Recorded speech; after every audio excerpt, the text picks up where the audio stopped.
What's going on, guys? K-Pine here and welcome back. And in this video, I'll be featuring a strong team in the GreatLeague Remix Cup. Primeape Lead, Diggersby Safe Swap, and Shadow Alolan Sandslash Closer. All of these Pokemon were solid, but the star of the team was most definitely the Shadow Alolan Sandslash.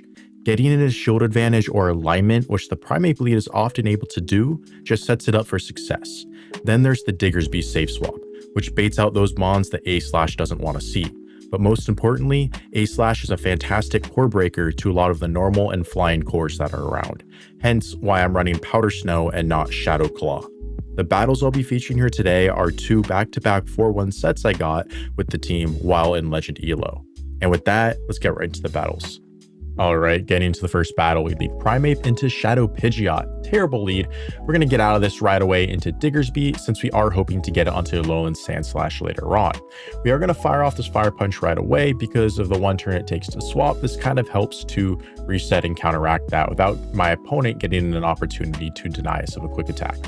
They're going to fire off an Air Cutter right away. A little bit of a glitch on screen. There was a Fire Punch that said Fire Punch. Caught me a little bit off guard, but it was that Air Cutter, and now they're going to pivot into their own Diggersby.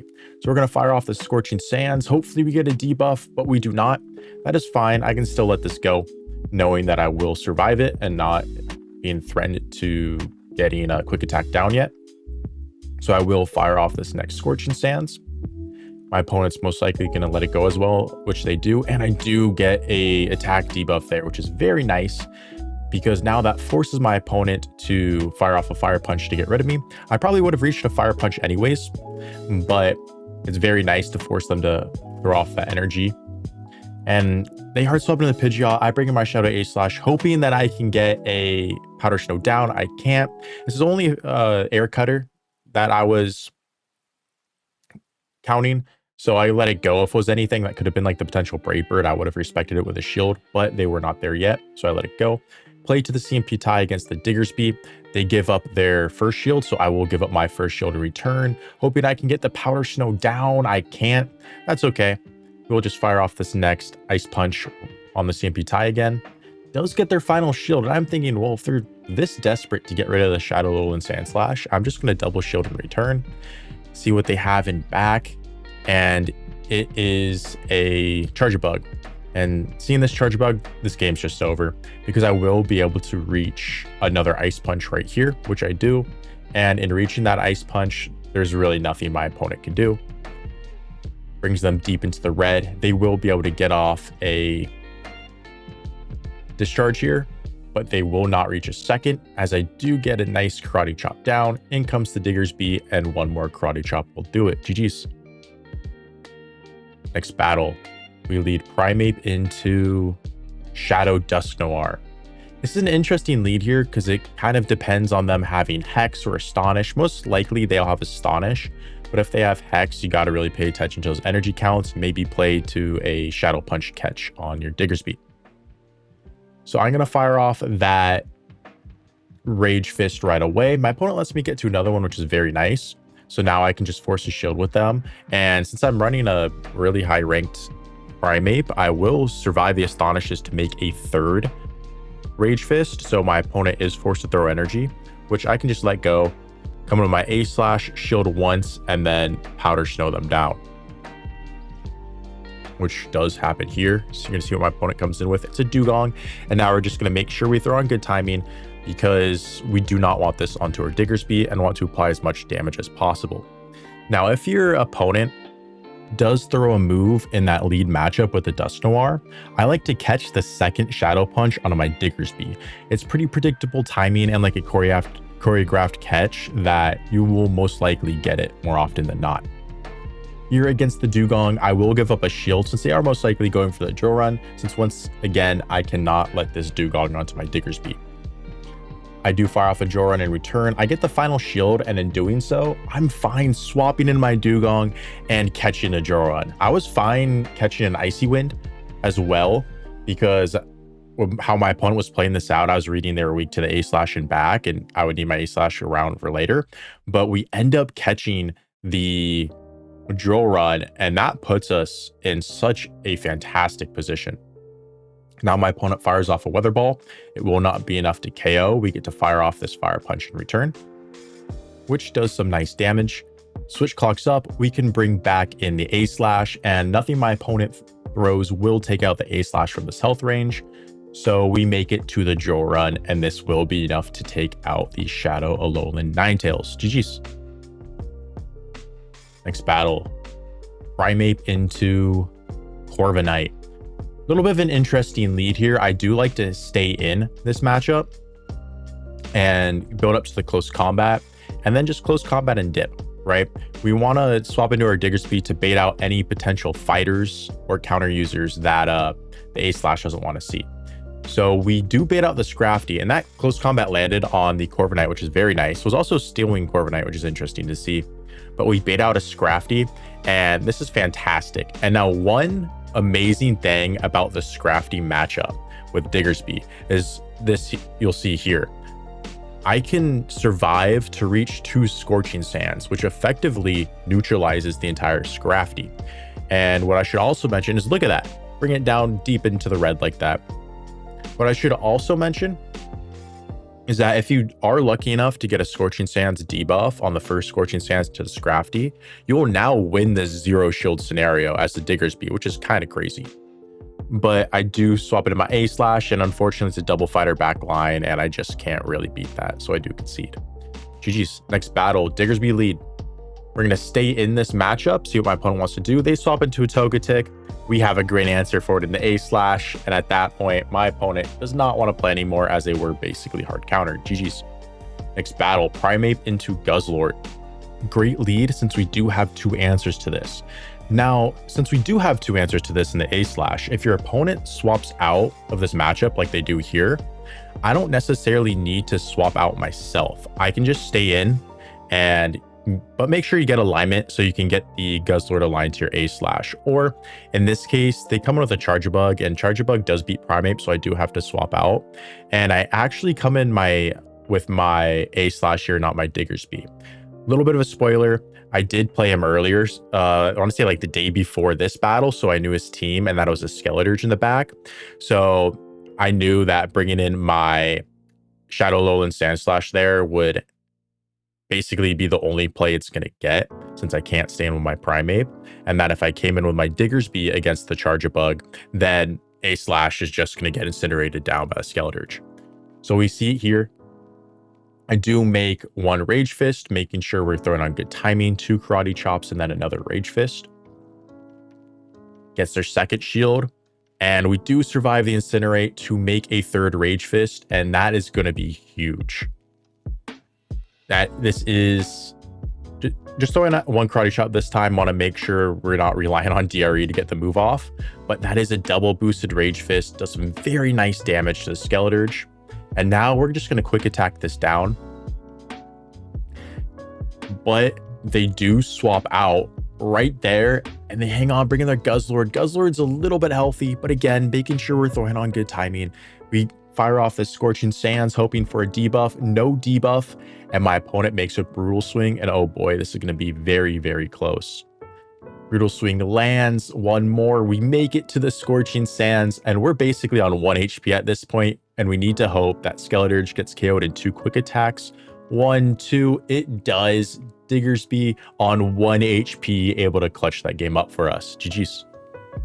Next battle, Primeape into Tinkaton.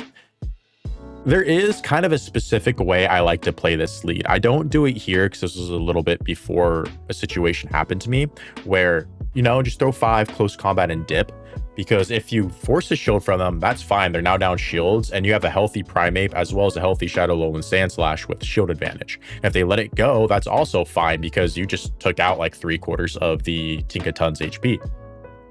But as you'll see there, I threw the close combat right away. I like to throw after 6 Karate Chops instead, because I've had it. It's rare, but it does happen where your opponent will actually throw the Bulldoze right away, banking on the fact that you're going to close combat and dip. So you get locked into the CMP tie against the Bulldoze. And like, if that happens, you can just let it go because Bulldoze is a pretty poor move and your Primeape will hang on just fine. But either way, that's why I do like to over farm, so that if they do go for that cheeky like Bulldoze play, you won't fall for it. Now here I do bring in my Sandslash since my Primeape will get one shot by the Play Rough. First Bulldoze does land, does get a debuff, so we will shield the second one, and in comes a Galarian Moltres, where we can fire off this Ice Punch, does massive damage, bank another Ice Punch, come in with my Primeape, and here I thought that they were at a Brave Bird. I miscounted, and it was only an Ancient Power, so that's a pretty poor shield by me. But it's gonna be fine because we do get that final shield with the close combat with our Primeape.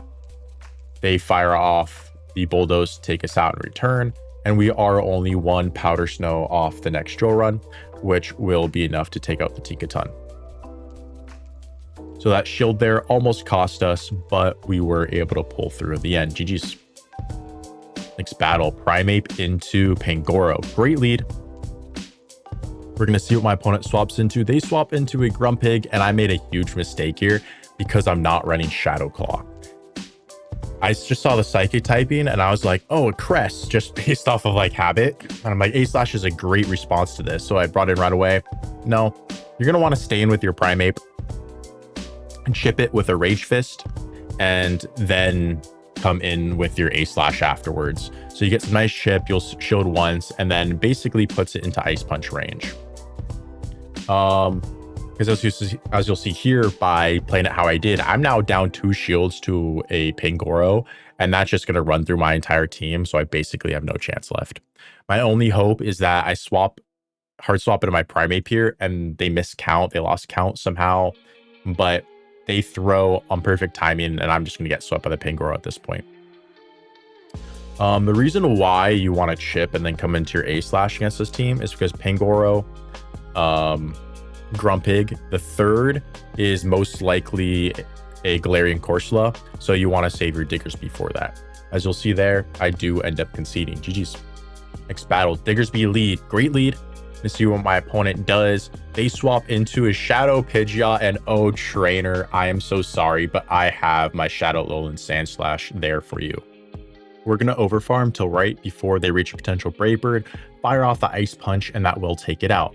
Now, even if the Pidgeot is normal and not Shadow, you swap fast enough and you overfarm till right before the Brave Bird, that Ice Punch will still be enough to take him out. So it's kind of a extremely dominant matchup for the Sandslash.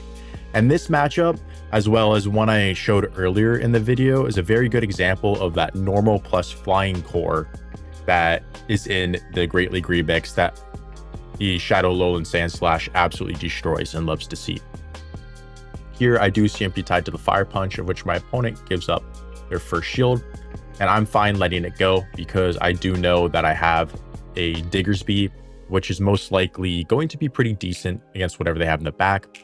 It is a Togetic, so it's not as good as I was hoping it would be, but either way, with that correct shield call, we're in a very good spot here, along with a full health Primeape.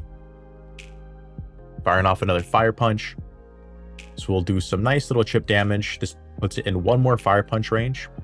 So I just need to be aware of a potential catch onto their Diggersby,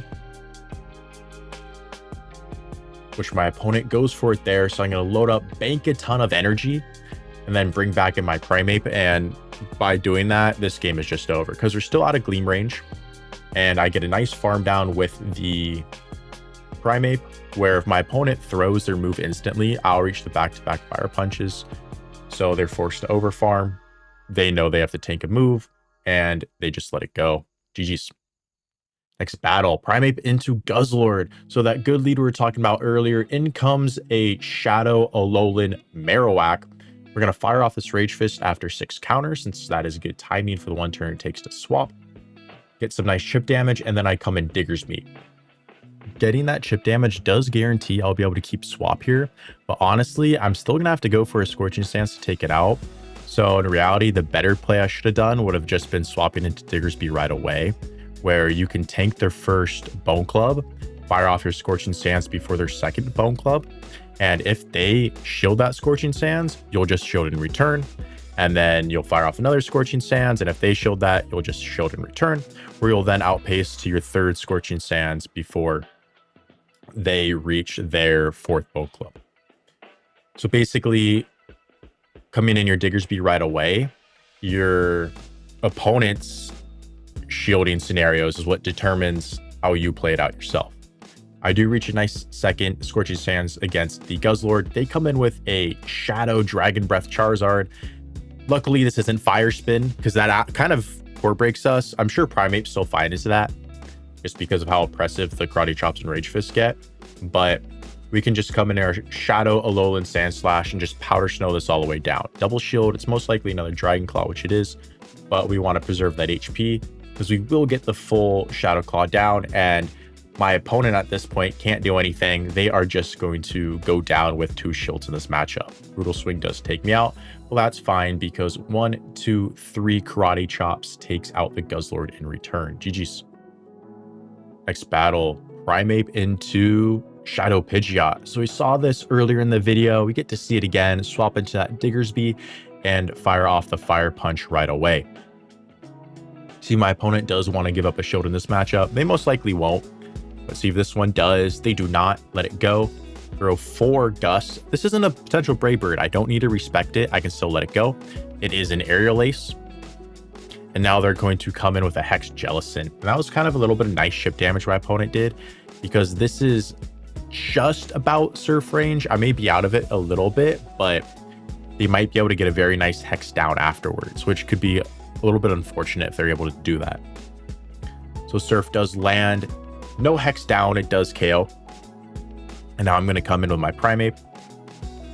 Let the move go. We call it as a Surf, since opponents are thinking, oh, they're a Primeape user, they love to shield. Nope, we're going to let it go, especially since we are locked into that Pidgeot matchup. Here, I'm just going to let this go and get tons of farm on the Shadow A-Slash. Oftentimes, you'll notice that once the Diggersby baits out the Jellicent, there's something like their own Diggersby or something else, like a Furret, that A-Slash does well into. So that shield advantage or energy advantage, A-Slash does have a bit of sweep ability. And once again, that flying and a normal type core in this cup. So I do land that Ice Punch, and that is going to be very, very crucial for me, because I can shield that Fire Punch in return. And now I'm going to fire off this next Ice Punch just so I can pull a shield from my opponent without me having to give up both shields just to get a farm down like that. So I will shield, and then I would get a nice Powder Snow down. They swap into their Jellicent, hoping to make a move. They don't. We get the Snow down, and my opponent does concede, realizing that the A-Slash would just sweep their Pidgeot from there. GG's. It was nice using Shadow A-Slash again, since the non-Shadow has kind of taken over in recent seasons. But with the GreatLeague remix banning those picks that made the non-Shadow more popular, I thought it was its evil sibling's time to shine again. Anyways, thank you guys so much for watching. I really do appreciate you. If you enjoyed it, please drop a like, subscribe, and comment down below. Love to hear what you have to say. And with that, I'll catch you in the next one.